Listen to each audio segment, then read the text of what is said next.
of the midnight hour, when the world sleeps, India will awake to life and freedom.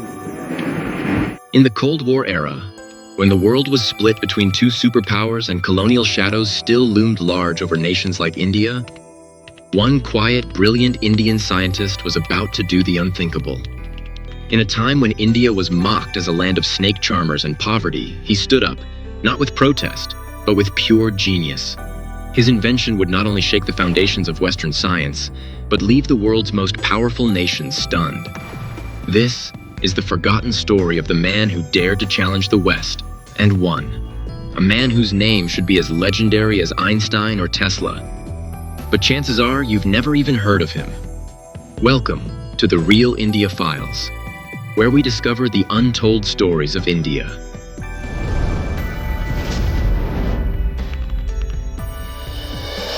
Case 1. The man behind the miracle.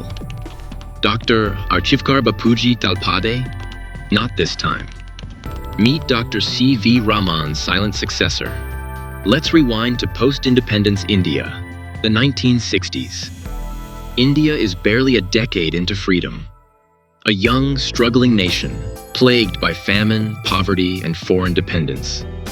The West sees India as a charity case, a land of beggars and mystics, not scientists. But inside a humble laboratory in Bangalore, one Indian physicist, working quietly, was challenging that narrative. His name? Dr. Vikram Sarabhai, a brilliant mind with a burning dream. To launch India into space at a time when the country didn't even have proper roads. But this story goes beyond even him, because behind Sarabhai stood another genius, one whose radical theories in the 1960s shocked the West. That man? Dr. Meghnad Saha's intellectual successor, Dr. Gopalaswamy Doraiswamy Naidu, often dubbed India's Edison. But unlike Edison, his name never crossed oceans. Why? Because what he created was simply too advanced for its time. Case 2. The Indian Tesla, who built an electric car in the 1960s.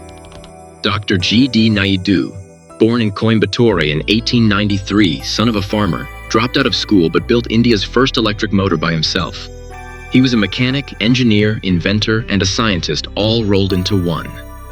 By 1967, he had stunned local engineers with a full electric car prototype, built in India, long before Tesla was even a thought.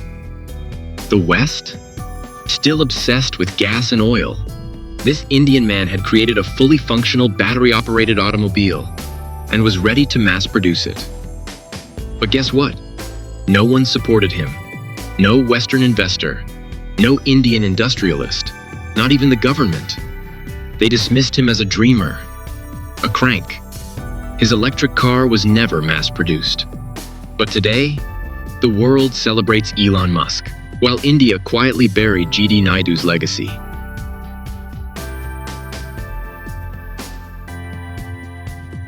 Case 3. The rocket man who launched India into orbit. Let's turn to another 1960s shocker, this time in the field of space. Imagine this: a bicycle, a cow pasture, and a rocket. That's how India's first space program began. And at the center of it all, Dr. Vikram Sarabhai, trained at Cambridge, returned to India not to build a career, but a legacy. In 1963, Sarabhai and his team, including a young Dr. APJ Abdul Kalam, launched India's first sounding rocket from Thumba, Kerala. The Western world laughed. A country struggling to feed its people was trying to join the space race? But when India successfully launched Aryabhata, its first satellite, in 1975, using indigenous technology, the laughter stopped. NASA began taking notes. Case 4. The secret nuclear genius, Dr. Homi Bhabha. Let's now talk about nuclear physics. Dr. Homi Bhabha, a man with the charisma of a movie star and the brain of a quantum physicist. He could have worked at CERN or with Einstein, but he chose India. And in the 1960s, while the West tried to prevent India from gaining nuclear knowledge, Bhabha quietly laid the foundation for India's nuclear energy program. His vision? To make India self-reliant in energy, using thorium, not uranium. Why thorium? Because India has 20% of the world's thorium reserves. His plan? To make India the first thorium-powered superpower. The West didn't like that idea. And then suddenly, in 1966, his plane crashed. To this day, conspiracy theories linger. Was it an accident or an assassination? Because Bhabha had just declared that India could make a nuclear bomb in 18 months.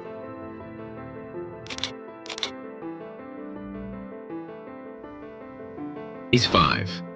The West's Dilemma. Genius without colonization. The 1960s were a turning point. India was rising, not with weapons, but with brains. While the West exported war and debt, India exported intelligence. And this terrified the colonial powers. Because if India, poor, chaotic, post-colonial India, could produce scientists like Bhabha, Sarabhai, Naidu, and Kalam, what did that say about the myth of Western superiority?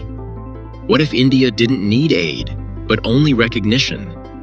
What if the next Einstein wasn't German, but Tamil, Gujarati, or Bengali?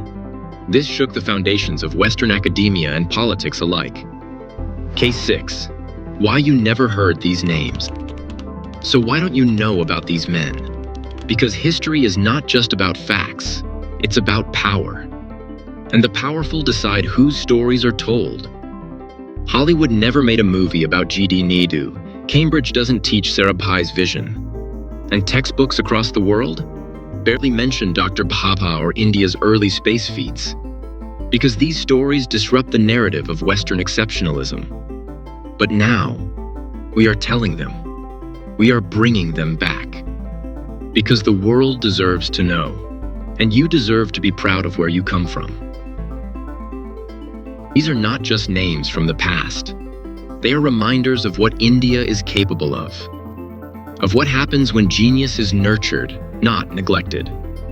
Today, as India rises on the global stage, as our rockets touch the moon, and our scientists crack the code of AI and energy, let's remember the pioneers, the quiet rebels, the misfits, the men who dared to dream when no one else did. At the Real India Files, we don't just tell stories. We bring back forgotten legends so we can build a future worthy of them. If this story moved you, like, comment, and share it with someone who still thinks India just discovered tech recently. And as always, stay curious, stay proud, and keep exploring the real India.